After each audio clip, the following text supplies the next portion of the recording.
வழங்கி சிறப்பிக்குமாறு மாண்புமிகு பள்ளிக் கல்வித்துறை அமைச்சர்களை அன்புடன் கேட்டுக்கொள்கிறேன்.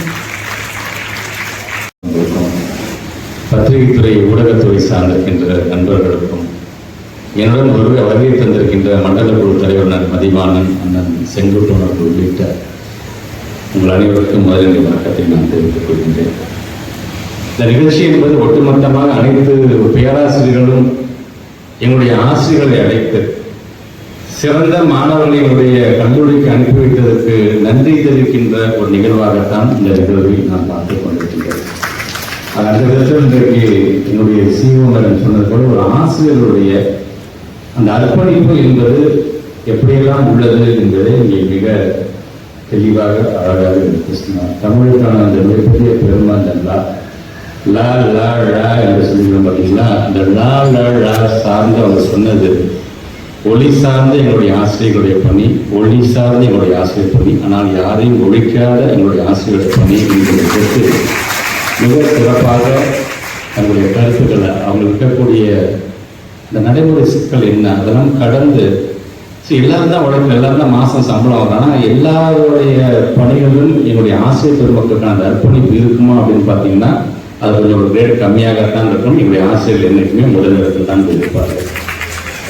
அதனால் நான் பல நேரங்களில் நான் இந்த இந்திரா காந்தி காலேஜுக்கு நான் வரும்போதெல்லாம் பல நிகழ்ச்சியில் கலந்து கொண்டிருக்கேன். ஏன் இங்கே கூட நான் என்னுடைய மனைவியோடு மகளிர் தின விழாவில் கலந்து கொள்ளும்பொழுது அந்த மேனேஜ்மெண்ட் அந்த coordination between the college and ஸ்டூடெண்ட்ஸ்க்கு எனக்கு ஐஜியை யாரும் அடிச்சிக்க முடியாது அப்படின்னு நான் நினைக்கிறேன். இந்த ஐஜி காலேஜ் ஒட்டுமொத்தமான நம்முடைய திருச்சிக்கான ஒரு மிகப்பெரிய ஒரு அடையாளம். சாதாரண விஷயம் பெண் பிள்ளைகள்லாம் படிக்கணும்னு ஆசைப்பட்டு அப்படி எண்ணம் இருக்கு பார்த்தீங்களா, அதுதான் என்னுடைய தந்தை பெரியாருடைய எண்ணம் என்பதை நான் என்றைக்குமே நான் பெருமையை எடுத்து சொல்லேன்.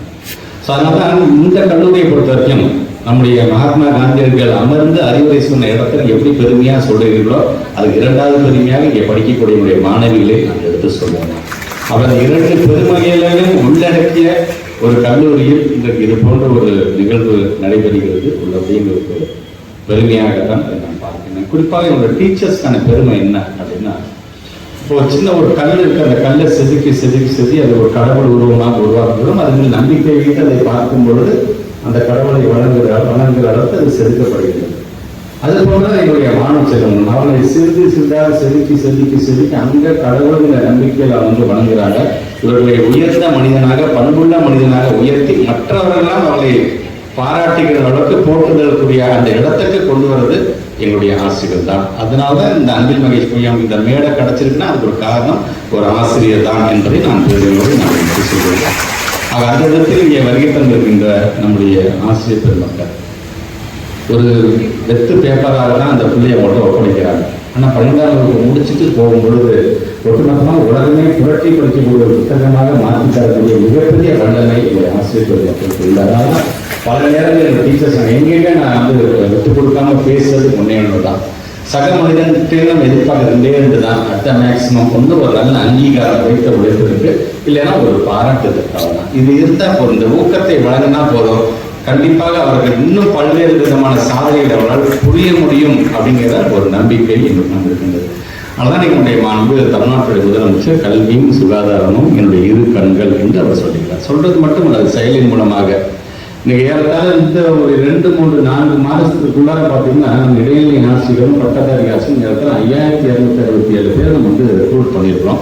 இந்த மாண்பு துணை முதலமைச்சருடைய திருக்கரங்களால் அந்த பணியாணைகள்லாம் வழங்கப்பட்டிருக்கின்றது. ஸோ அது ஒரு சீரியஸான ஒரு டிபார்ட்மெண்ட். இது நீங்கள் எவ்வளோ பேர் இங்கே மேடையில் உட்காந்துருக்கின்ற சான்றோர் பெருமக்களாக இருந்தாலும் சரி, ஒரு ஆசிரியரையே உருவாக்கக்கூடிய எதுன்னு பார்த்தீங்கன்னா ஒரு எஜுகேஷன் டிபார்ட்மெண்ட். ஸோ ஃபவுண்டேஷனு ஒரு சமுதாயத்திற்கு அதை நாங்கள் தான் தருகின்றோம். அதனால அந்த கல்ச்சர் அண்ட் சிவிலைசேஷன் அப்படின்னு பார்த்தீங்கன்னா பண்பாடு அண்ட் நாகரிகம் அப்படிங்கிறது ரெண்டுக்கும் பார்த்தீங்கன்னா ஒரு சின்ன ஒரு வேறுபாடு உண்டு. முத்தமிழர் கலைஞர்கள் தான் சொல்வார். ஆனால் காட்டு முன்னாடிகளாக இருந்த அந்த மனிதன் பண்பாடு உள்ளவனாக இப்போ ரொம்ப கோபக்காரனாக இருந்தான் பாருங்க, அந்த சமுதாயத்தில் யாருமே மதிக்க மாட்டானா இப்போ கொஞ்சம் பண்புள்ளவனாக இப்போ மாறிட்டான்ப்பா அப்படிங்கிறது பண்பாடு சார்ந்து சொல்லப்படுகின்றது. சரி, நாகரிகம் அப்படிங்கிறது என்ன? ஒன்று அகம், ஒன்று புறம். நாகரிகமாக இருக்கிறோம் அப்படிங்கிறது என்ன? நம்ம எப்படி உடை உடுத்திக்கிறோம், மற்றவங்க எப்படி நம்ம பழகிறோம், எப்படி நம்ம நடக்கிறோம், நாம் எப்படி நம்ம ப்ரெசென்ட் பண்ணிக்கிறோம் மற்றவங்க, இது நாகரிகம். இப்போ ஒரு வீட்டுக்கு யாராச்சும் விருந்தாளிகள் வருகிறார்கள் என்று சொன்னால் வாங்க உட்காருங்க, வீட்டுக்கு வாங்க உட்காருங்க அப்படிங்கிறது நம்முடைய பண்பாடு. அந்த அவங்க கிட்ட நம்ம வந்து உங்களுக்கு குடிக்க டீ வேணுமா காஃபி வேணுமா அப்படிங்கிற டீ கொடுங்க அப்படின்னு சொல்றாங்க. நான் உடனே எடுத்துட்டு வரேங்க அப்படின்னு நான் போய் எடுத்துட்டு வருகிறோம் தான். வரும்போது ரொம்ப சூடாக இருக்கிறதுங்க, கொஞ்சம் ஆர்த்தி கொடுங்க அப்படின்னு அவங்க கேட்கறதுக்கு முன்பே ஒருவேளை சூடா இருக்குன்னு அவங்க நினைச்சிட்டாங்கன்னா என்னடா பண்றது, சரி சூடா இருக்கா இல்லையான்னு பார்ப்பதுக்காக டீ கப்புக்கு வேற நீ உள்ள விட்டுட்டீங்கன்னா நாகரிகம் ஒன்று விட்டு போயிடும் அப்படின்னு. So that is difference between the culture and civilisation. இதை முத்தமிழ் கலைஞர் ரொம்ப அழகாக இருந்துச்சு. ஆனால் இப்போ ஒரு மனிதனை பண்பாடு உள்ளவனாகவும் நாகரிகம் உள்ளவனாகவும் மாற்றி காட்டக்கூடிய மிகப்பெரிய பொறுப்பு யாருக்கு என்று சொன்னால் எங்களுடைய இரண்டாம் பெற்றோர்களாக இருக்கின்ற டீச்சர்ஸ். அது உங்களுக்கு தான் இருக்கின்றது. அதை இன்றைக்கு சிறந்த முறையில் எங்களுடைய பிள்ளைகளுக்கு வெறும் கிளாஸ்ல வகுப்பறையில் பாடம் நடத்துறது மட்டும் நீங்க விட்டுவதில்லைங்க, அதோடு சின்ன அறம் சார்ந்த பாடத்தையும் நடத்தக்கூடியவர்கள் தான் எங்களுடைய டீச்சர். அதனால தான் இவ்வளவு கொண்டாடிகள் நம்மளுடைய சிவமேடம் சொன்ன மாதிரி உரத்த பொருளை பேசி தன்னுடைய தொண்டையை இழந்து அவ்வளோ கஷ்டப்பட்டு உடலை இழந்து நிற்கும் பொழுது அவங்க அந்த கால் வலிகளுக்கு கால் நடையா நடந்த சாக்பீஸ் எடுத்துக்கிட்டு அடுத்த மேக்ஸிமம் வீட்டுக்கு வந்து என்னங்க மிஞ்சோம் அந்த சாக்பீஸோட பவுடர் கையில் தட்டிட்டு வீட்டுக்கு போகணும்பாங்க. அது மட்டும்தானே எங்கள் டீச்சர்ஸ்க்கு இருக்கிறது. ஸோ அதை உணர்ந்த காலத்தினால தான் நம்முடைய இன்னைக்கு ஆண்டு தமிழ்நாட்டு இருந்தாச்சு இப்போ உங்களுக்கான ஒரு ஹெல்த் செக்அப் நம்ம பண்ண வேண்டும். குறிப்பிட்ட ஏஜுக்குள்ளவர்களா குறிப்பிட்ட ஆண்டுக்குள்ள இத்தனை பேர் நம்ம பண்ண வேண்டும் என்கின்ற அந்த முடிவையும் நம்முடைய தமிழ்நாட்டின் முதலமைச்சர் இருக்கு. என்னை பொறுத்தவரைக்கும் நடையாக நடந்த கிளாஸ் ரூம்ல பல்வேறு உயர்ந்த தலைவர் உயர்த்தி தந்த அந்த அனைத்து கால்களுக்கும் என்னுடைய வணக்கங்களை நான் தெரிவிக்க கடமைப்பட்டிருக்கின்றேன். ஆகிய வருகை தந்திருக்கின்ற டீச்சர்ஸ் இந்த மாதிரியான நிகழ்வுகளை கலந்து கொள்ளும்போது நம்முடைய இந்திரா காந்தி காலத்தில் அந்த இன்டென்ஷன் பார்த்தீங்கன்னா எவ்வளோ அழகாக நம்முடைய சந்திரசேகர் எடுத்து பேசினாங்க. நாம் எப்படிப்பட்ட ஒரு அரசாங்கம் கொண்டு இந்த திட்டத்தை ஒரு நினைவு கொண்டு கூடாது. எங்களை பொறுத்தவரைக்கும் நம்முடைய சிவம் மேடம் சொன்ன மாதிரி ஒரு ஜேர்னி இந்த எஜுகேஷன் டிபார்ட்மெண்ட் குழந்தை உள்ள கொண்டு வருவதற்கு காலையில் திட்டத்துக்கு மூலம் உள்ள கொண்டு வந்துட்டோம். 12th முடிச்சு நம்ம போகும்போது ஒரு மாடல் ஸ்கூல்லே 12th நாங்கள் தயாரிப்பட்டு ஒரு ப்ரீமியம் இன்ஸ்டியூஷனுக்கு போய் நாங்கள் சேர்க்கிறோம். இந்த மாதிரி புகழ் வாய்ந்த ஒரு கல்லூரி நாங்கள் சேர்க்கிறோம் அப்படிங்கிறதுக்காக தான் அவங்க சொன்ன மாதிரி நான் முதல் திட்டமாக இருந்தாலும் கல்லூரி கனவாக இருந்தாலும் ஏன் கல்லூரி களப்பயணமே நான் கூட்டிட்டு போறோம். 11th 12th படிக்கக்கூடிய குழந்தைங்க ஒரு கல்லூரி எப்படி இருக்கும் தெரியுமா, வா நம்ம கூட்டிட்டு போய் காட்டுறேன் அப்படின்ட்டு அந்த கல்லூரியை சுற்றி நாங்கள் காட்டும்பொழுது நீ அங்கே டீச்சர்னு சொல்லுவீங்க, நீ ப்ரொஃபஸர்னு சொல்லுவாங்க. அங்கே கிளாஸ் ரூம் இப்படி இருக்கும், இங்கே கிளாஸ் ரூம் இப்படி இருக்கும், அங்கே லேப் இப்படி இருக்கும், இங்கே லேப் இப்படி இருக்கும், அங்கே கிரவுண்ட்ஸ் இப்படி இருக்கும், இங்கே கிரவுண்ட் இப்படி இருக்கும் என்று இருக்கிற ஃபெசிலிட்டிஸ் தான் அந்த ஒரு நாள் அந்த குழந்தைங்க நான் காமிக்கணும்ல.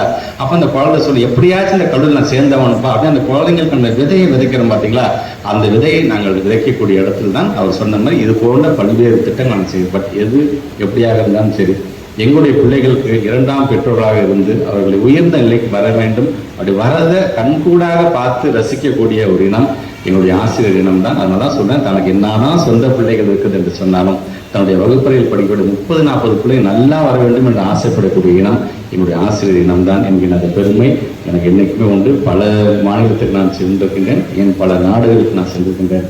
பெருமையோடு எடுத்து சொன்னேன், தமிழ்நாட்டு டீச்சர்ஸ் அடிச்சுக்க எந்த இடத்துலையும் மாற்றம் இல்லை என்பதை தெரிவித்துக் கொண்டு உங்கள் அனைவருக்கும் இந்த நேரத்தில் என்னுடைய வாழ்த்துக்கள். உங்களுடைய பணிகள் தொடரட்டும். அந்த சிறப்பான பணிகளுக்கு இன்றைக்குமே ஒரு அமைச்சராக என்னுடைய வாழ்த்துக்களை நான் தெரிவித்துக் கொண்டு இந்த உரை நிறைவு செய்கிறேன். நன்றி.